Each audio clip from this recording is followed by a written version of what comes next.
Le thème d'aujourd'hui se porte sur les conseils pour conduire une visite de sécurité.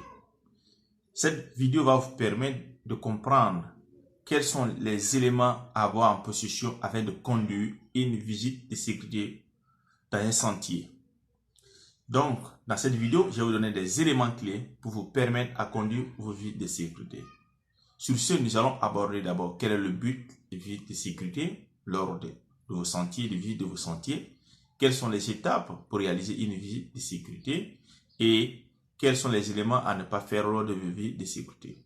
Mais avant de poursuivre la vidéo, si vous êtes nouveau sur ma chaîne, je vous invite tout simplement à vous abonner à ma chaîne en appuyant sur la cloche afin de ne plus rater aucune de mes publications. Si vous êtes déjà abonné, je vous remercie. Quel est le but d'une visite de sécurité?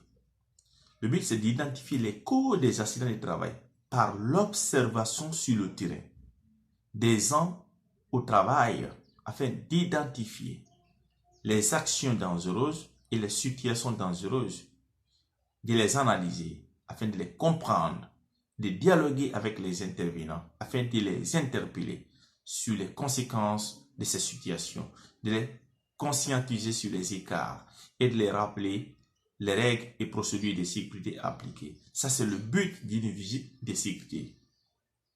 Quelles sont donc les étapes pour conduire une visite de sécurité? La première étape, c'est la préparation. Vous savez, la réussite d'une visite de sécurité dépend de sa préparation. Pour préparer, vous devez fixer le thème de votre visite. C'est très important.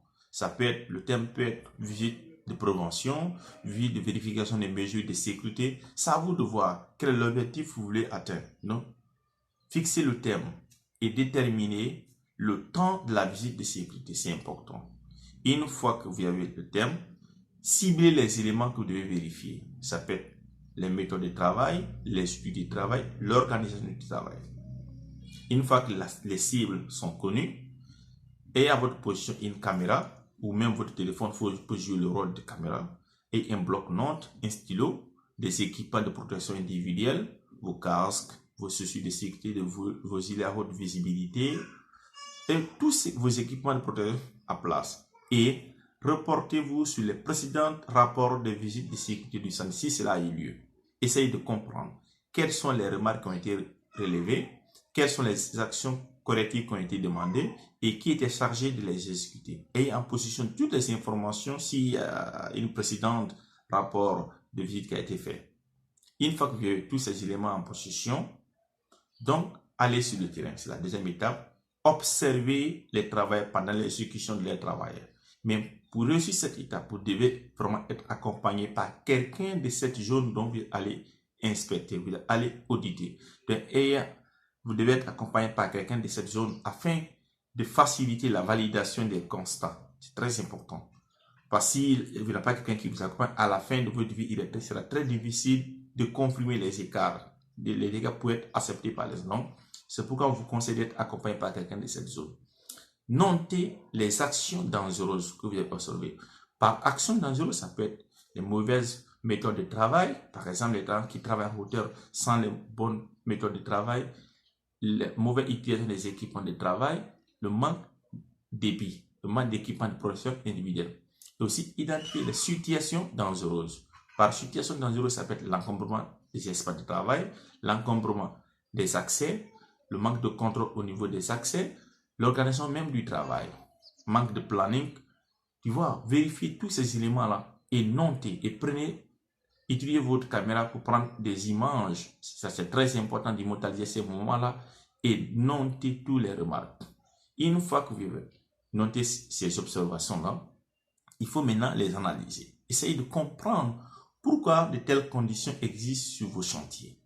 C'est là qu'il est important de rentrer en contact avec les opérateurs, avec les ouvriers pour comprendre pourquoi il s'agit de la sorte, pourquoi ils ne respectent pas les mesures de sécurité. Essayez de dialoguer avec eux afin de comprendre les motifs de leurs actions et de les sensibiliser sur les écarts dont vous devez les remarquer, de les prendre conscience des conséquences de ces pratiques et de les rappeler les règles et procédures de sécurité. Sur ce, vous devez vérifier est-ce que les procédures et consignes de sécurité sont connues par les travailleurs. Est-ce que ces règles et procédures sont comprises par les travailleurs? Est-ce que ces règles sont vraiment appliquées, sont vraiment adaptées? Est-ce que ces règles sont adaptées? Vérifiez cette analyse que vous devez comprendre. Est-ce que les travailleurs sociaux connaissent les règles de sécurité, connaissent les mesures de sécurité, connaissent quelle est l'importance de ces règles et les conscientiser sur les conséquences de ces pratiques-là et les expliquer les bonnes méthodes de travail. Et lorsque vous avez une anomalie constatée, vous devez agir.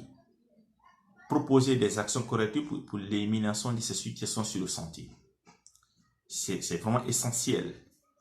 Et une fois que vous avez quitté sur le terrain, vous devez établir le compte rendu de votre visite le plus vite que possible. Dans votre compte rendu, vous devez lister toutes les observations que vous devez constater sur le sentier, les actions dangereuses, les situations dangereuses, avec accompagné d'images, vraiment c'est parlant, et quelles sont les actions correctives pour les éliminer, qui est chargé. C'est ça les étapes pour réaliser une visite de sécurité. Dernier élément, quelles sont les choses à ne pas faire? Lors de votre visite de sécurité, il ne faut pas relever les fautes et lister les noms des gens auxquels vous devez les accuser. Non, c'est pas ça.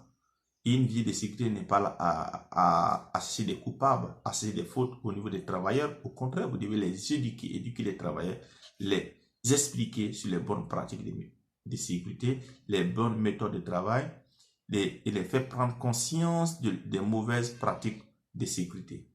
C'est l'objectif de ça. Il ne faut pas chercher à connaître les coupables. Non, votre travail, c'est de les conscientiser, de les rappeler les bonnes méthodes de travail.